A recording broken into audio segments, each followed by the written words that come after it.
I'm down here by our apple trees because I'm going to be giving an update for our Lost Apple Tree project. And I was just looking at the creek that's down here on this portion of the property and enjoying how much creek you can actually see now that all the grasses have started to die away for the winter. Normally we wouldn't be able to see all this detail of the flow of the creek. This is really nice. I like this. We're eventually going to clean all this area out, all the way over to here. That pile of blackberries right there is on the fence line. And then right here, it's more fence all the way back behind these trees. And so this right here is all part of the corner of our property. So we're going to be cleaning this up. Eventually, once we don't have any horses here, we're going to take out these gate panels and just kind of open this all up. So it'll be a nice little picnic area, place to hang out with the family and friends. So anyway, here's the apple trees. And I have just a little bit of an update on these old apple trees. So these old apple trees here have been here by my calculations. The last time I was out here I did some measuring of the tree trunks. And I went on and found a calculator for how to determine their age by the size of their tree trunk. And by my calculations, this third one over here is about 37. This one is about 57. And this one back here might be about, I think it was 65 years old, something like that. So they're quite old, and I don't know what kind of apple they are. But there's an organization, I mentioned them in my previous video about the Lost Apples, the Lost Apple Tree Project. No, the Lost Apple Project, that's what it's called. And I contacted them, and they had wanted me to send them 6 or 7 apples. So I came out here, I showed you guys, I went around and found 6 or 7 apples. And I sent him a picture of the apples, and I don't think he was very impressed with my apple selection. So he said, let's just wait until next year, which I kind of assumed he would. So we're gonna wait till next year, and I'll send him probably 6 or 7 from each tree. I don't know if these are the same variety or if these two started from seeds dropped by this apple over here. If they are the same tree, the same type of apple, they would have been planted around the same time, I would imagine, which I don't think they were. So anyway, they might be a different variety from each other, they might not.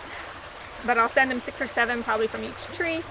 And what they do is they will, this is just my understanding of what they do, they'll take some of it and do genetic testing on it, and then they can determine if it's a mix of different apples, if it's a variety that they haven't come across before, hence the Lost Apple Project, or maybe it's one that they've known about in historical records but don't have any available.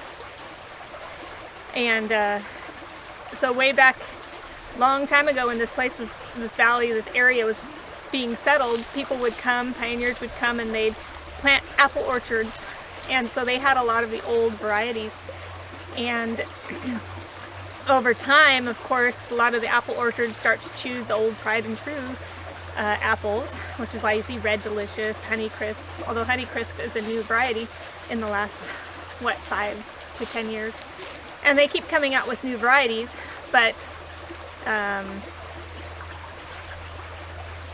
lot of the old heirloom varieties have practically disappeared. And so this organization, the Lost Apple Project, they search around different farmlands, different ravines, gulches, looking for apple trees that might have some of these lost apples on them.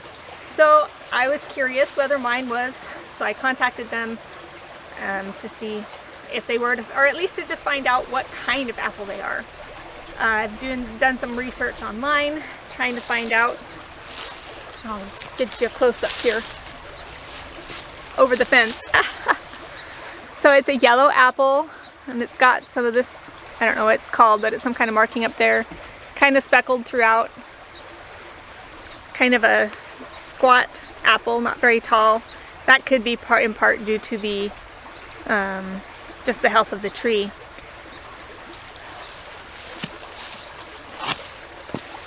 But when I was looking online, I couldn't find very many apples that look like this, with the potential of one called the Opal. And the description of how it tastes is how this one tastes to me. It's sweet and tart, both at the same time.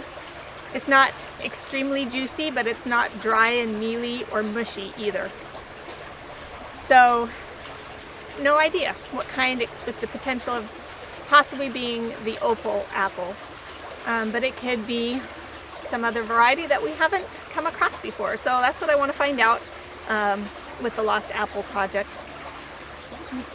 Although the guy, Dave, wants to wait until next year for the apples, I can send him these, what we would call scions, and he can root them onto new rootstock, and I can clone these trees and have some more trees to plant, because I don't know how much longer these trees will last or if they're going to be in good health, and so I thought I might as well try to save this tree, no matter what kind it is, and have some more trees to plant in my permaculture forest. So that is the update for the Lost Apple Project, and come January I'll be sending these off and getting those put on rootstock. So thanks for watching, and we'll talk to you another time.